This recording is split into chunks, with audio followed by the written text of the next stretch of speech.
Hi there, it's Daniela here. Welcome back to Improve Work podcast. Today's topic is how to resolve employee conflicts. As a leader of your team, you'll be in situations to resolve conflicts between your team members. Conflicts are inevitable and are not always bad. They can be the source of changes, can lead to innovative solutions, and can prevent group thinking.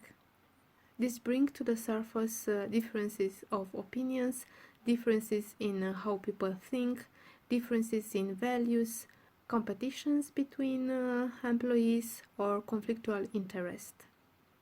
And also, they can produce stress, can lead to bad decisions when the most powerful people impose themselves even when they don't have the best solutions, can create stressful work environments, and can generate lack of trust, lack of collaboration, and sabotages between employees. Conflicts appear between people or departments between which exist some forms of interdependencies. This means that one part's actions affects the good of the other part. If the parties are not dependent, they may have disagreements, but they are not in conflict. So let's see some example of situations when conflicts may occur. An example of two interdependent departments can be between the sales department and the production department. The salespeople depend on production to deliver on time the products that their clients need, and the production department depend on the salespeople to receive orders. If the people from production don't finish the products on time for delivering, the salespeople can lose clients. And on the other hand, if the salespeople don't succeed to make sales, the people from production will not have what to do. Or, in the same department, a person who has to do the payroll may depend on a colleague to pass on to him the timesheets. If this colleague sends the timesheets late, the person who makes the payroll has to hurry to finish on time. Or if the timesheets have mistakes, the salaries will be wrong and additional work has to be done to fix the issues if these mistakes are identified and when they are identified. Another example, when one person obstructs another person from doing his work. A person may constantly approach a colleague to discuss about his personal problems, interrupting him from work and causing him stress. He has urgent tasks to do, and in these conditions he is not sure that he will finish them on time. I think that all of us gone through such a situation. Or a person is asking questions and asks for help repeatedly, retaining another employee from his own work. Another example, when role boundaries are crossed. When an employee acts as the superior of another employee, although they are equal in status or don't have a subordinate relationship. They may have a common task at some point, and because of this attitude, the other person is not open to collaborate or support the other person. This last situation is related to another situation that can trigger conflicts, unclear roles and unclear tasks. When the members of a project team don't know who is coordinating the project and the task distribution is not clear, they may compete for the leading role and for different tasks of that project.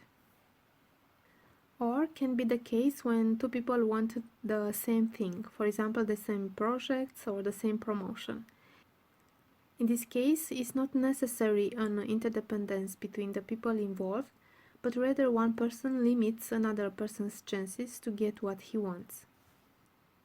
Although solving conflicts is a hard job sometimes, if it's managed well, will help you create a safe space for your employees and will bring you their trust and respect.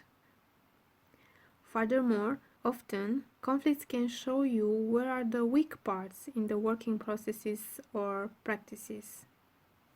Let's see now how you can approach conflicts between employees. And here we have some steps. Step 1. Listen to both parties involved. Listen them separately at first. This will help them to discuss about the problem with less emotions. Just the fact that they are listened with the intention to be understood and not judge or criticize will reduce their stress. Point 2. Identify what is the source of the conflict, why they are in conflict. And to understand better, let's take a case study. One employee, let's say John, depends on a new IT employee, Mark, to solve some errors in the program he is using. John is upset because Mark didn't solve the errors, even though he was patient and gave Mark time to figure out the issues and to fix them. Mark said that he will look to see where the problem is, but time passes and John doesn't hear anything from Mark. He discusses again the problem verbally and in writing, explaining how important is this issue to be solved and asking to be solved. Mark reassured John that he will see how he can fix the problem, but time passes again and the issue is still not solved. John writes to Mark again, but these answers are coming very late after reminders and are confusing. This causes delays in John's work and affects other employees too. On one side, John is pressed to do his work according to a schedule that everyone expects to be respected, and on the other side, Mark doesn't seem to understand the gravity of the situation or doesn't seem to care. This causes delays in John's work and affects other employees too. The reality could be that the new employee doesn't know to solve the problem and doesn't want to admit this.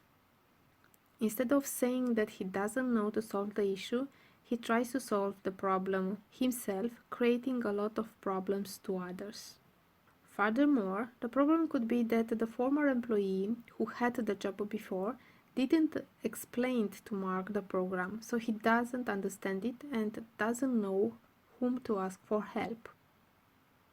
Furthermore, the former employee could have been in the situation that he didn't have time to explain in details the program to Mark because he was hired just a few days before he left, or worse, nobody asked him to do that. Point 3. Identify what are the needs and interests behind the conflict. Clarify how does each side wants things to be and why. In the example above, the new employee's needs could be that he wants to make a good impression and prove that he is good in his work.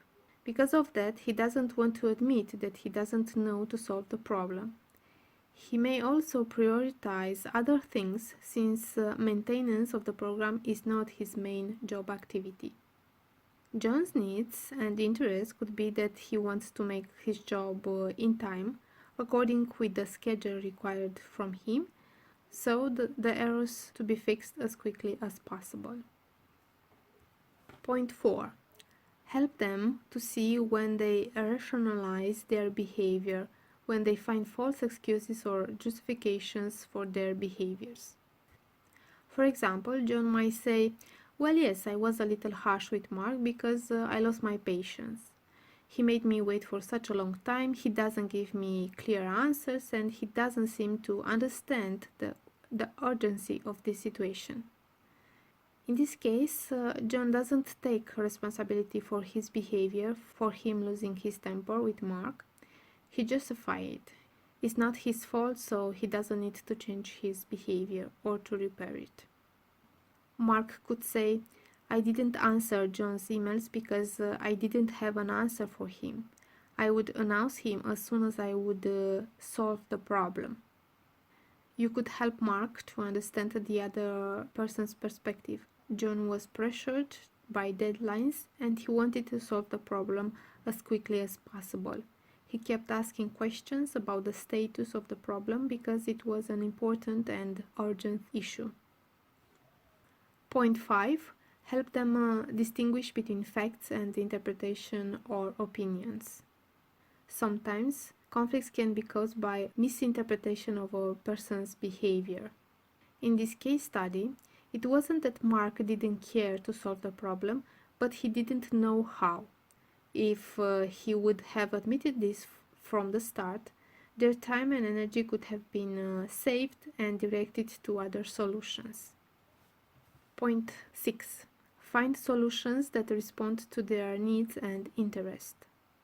The solutions to this conflict could be to change John's deadlines related to the task that depend on the program that doesn't work, so he doesn't feel pressured.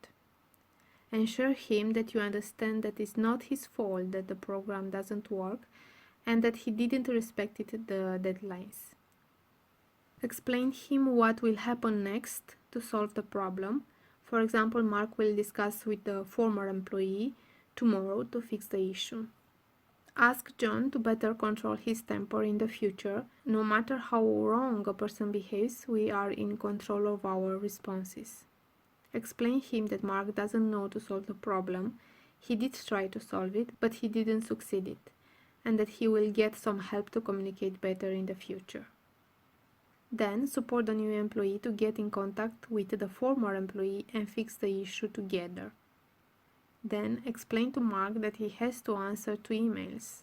A clarifying answer would have been that in which he explains that he tried to solve the issue, that he spent X time doing that he didn't succeed to fix the errors, and that he will do X action by 2 p.m. next day, and that he'll get back with an answer, or that he needs help but doesn't know who to ask, and he will discuss today with his supervisor to ask for advice, or that he needs permission to discuss with the former employee and that he'll ask for it today and get back with an answer until tomorrow morning 11 a.m. You could explain to Mark that he has to prioritize better his activities. When there are urgent things, he has to respond faster and to focus on solving the urgent things. If he doesn't succeed to solve them on his own, he has to ask for help from his supervisor. And you can explain to Mark that how he communicates with his colleagues and how he organizes his work are important skills that are assessed on every employee. Point 7. Take action to prevent future similar conflicts. This situation shows that some parts of the company's processes and practices can be improved. For example, the company could introduce rules about how an employee who is leaving the company has to hand over his activity. Thus, the company will avoid situations where critical information is unknown by the person who replaced him. The company can create integration programs for all new employees and support them to get familiar with the internal rules and expectations. Someone should have stepped in to help Mark to solve the situation from the beginning. You can introduce communication rules. For example, an employee has to respond in 24 hours to other employees' emails and in 4 hours if there are urgent situations. Also, you can reconsider the hiring process and see if a part of the mistake was there. Was the hiring process good? Were the selection criteria relevant? Was selected the right person for the job? Okay, so let's recap. First, listen to both parties involved. Then, identify what is the source of the conflict, why they are in conflict. Then, identify what are the needs and interests behind the conflict. Clarify how does each side wants things to be and why. Help them to see when they rationalize their behavior, when they find false excuses or justifications for their behaviors. Help them to distinguish between facts and interpretations or opinions.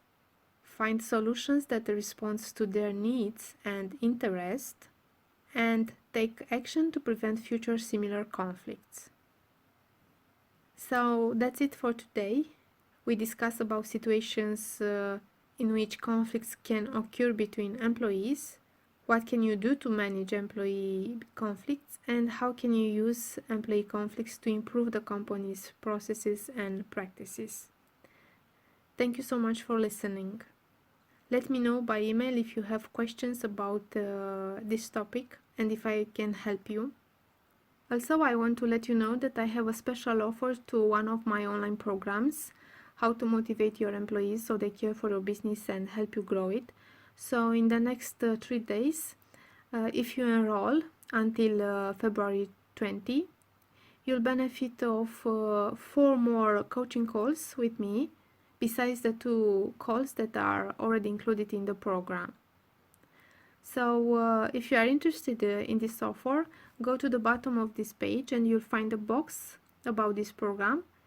Watch the short video that is on that box, and then click the button from that box to go to the linked page where you will find more information about the program. If you have questions, you can always schedule a short call with me. You'll find the details to schedule this call on the linked page from the box. Or if you are listening this on a podcast platform, you can find the link to the program on the description of this episode. So hurry up and go grab this special offer until February 20. I don't know if I will make this offer again. Thank you for listening, and I will see you soon. Bye bye.